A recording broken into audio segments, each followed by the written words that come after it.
So these days, the students have become quite desperate.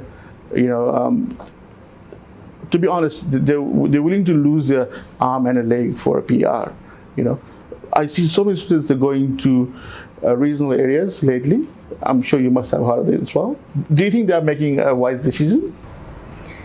Well, see, I wouldn't do it. Yeah. But it depends on people's priorities, I guess, because everybody has their own priorities depending on what walk of life they come from and how they want to run their lives. But I don't think it's worth it, because this is basing your life decision on change of a policy is, I think, the most stupidest of decision you can make, because they keep playing around with immigrants, I can see, because they keep changing rules every 6 months, every 1 year, and how can you tell that by the time they qualify, they go to regional 2 years, and if they change the rule again, then they're going to have to come back to city or go to another regional or what, I don't know. So, I don't really think it's worth it.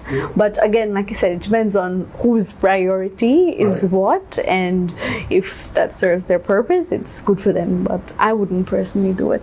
Sure. And I agree with you. Sometimes I feel a little bit embarrassed to call myself Australian, because I'm an Australian citizen, because of these immigration policies that Australia has. They're basically like playing with migrants like football. Exactly. And they keep changing the football net. Goalpost. Goalpost here to there, and everybody keeps running. Some of these kids, in their early 20s, right? They've spent so much money. Their parents have so much high hopes on them. They come here, they study, and then because everyone wants to get PR, they've been now asked to go to regional area. Maybe if you're an accountant, if you're a marketing person, you might get a job there, because there are a lot of businesses in the regional area too. If you're a cook, Actually, I went to Port Macquarie last week for a short holiday, and I met a Nepali cook there. He moved there 8 years ago, and he already owns a restaurant and 2 service stations. Wow. Yeah, so there's a lot of opportunity in the regional area as well. I'm not saying there's no opportunity. But if you are, let's say, for example, a data scientist, who already spent $60,000 in your education, and you've been asked to move to, let's say, Wagga Wagga or some regional area, you're not going to get a job as a data scientist there, so you'll have to change your career, right? Yeah. Just because Australia needs someone in the regional towns doesn't mean that you influence someone to change their career, right?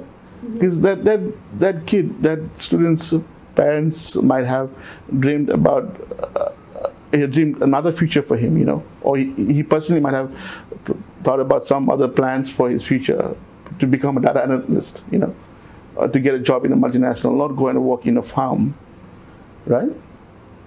So along the line, I just want to ask you both: is it good for Australia to steal these skilled people from developing countries like Nepal?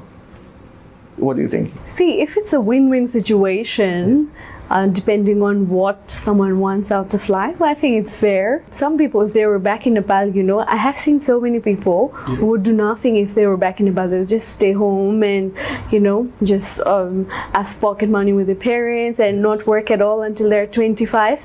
But then if they come here at 18, they're up and going and running and working. So it works for some people. Yeah, exactly. Yeah.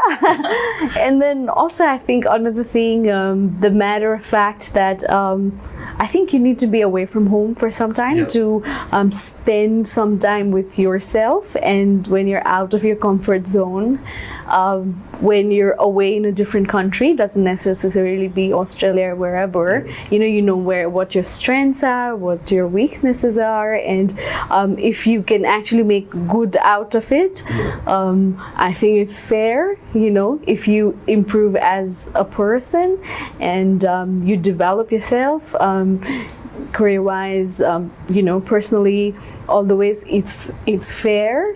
But then, it's if you're doing something here nicely, then it's okay. Otherwise, if you were to waste your time back there in Nepal anyway, so Yeah.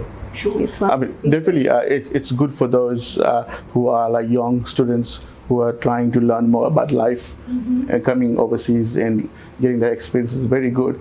But I'm talking more about people like your husband, who is already a professional back home. Nepal needs your husband because Nepal wants to be an IT hub as well, right? But Australia has lured him to come here. So that means Nepal has lost your husband, and they lost you as well, who has so much potential back home too, right? What do you think? Like, do you think this is do you want to tell Australia that yes, I have come here, but this is not really a good way of doing things? Like, Australia should grow its own skilled people. I wouldn't blame Australia. It's upon the person's choice, because my husband had, he had an option to stay back home instead of coming here, but he saw that there are lots of opportunity here as compared to Nepal. Yeah, the system is better, the technological advancement is better here. He can learn much, new stuffs here. So that's why he made the choice. I wouldn't blame Australia for stealing the skilled migrants.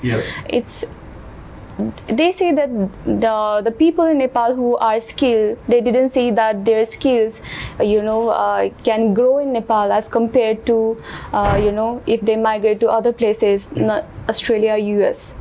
So they made the choice to come here, and maybe later they might utilize their skills and go back home, and utilize the same skill,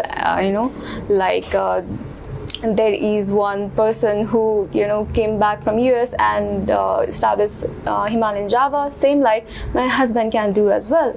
So it depends upon person. I wouldn't blame either Australia, but it's Nepal who actually losing the skilled migrant. The government should focus more on retaining the skilled migrants instead of by creating more opportunities as such, so that no one wish to go abroad and stay back home. And that's an excellent point. Like, I didn't think about it. Like, I think it's Nepal's mistake as well that they couldn't retain them, right? So Amrita was making a very valid and important point that as a migrant, you can come to Australia, you can get a job here, learn new skills, and at the same time make good money.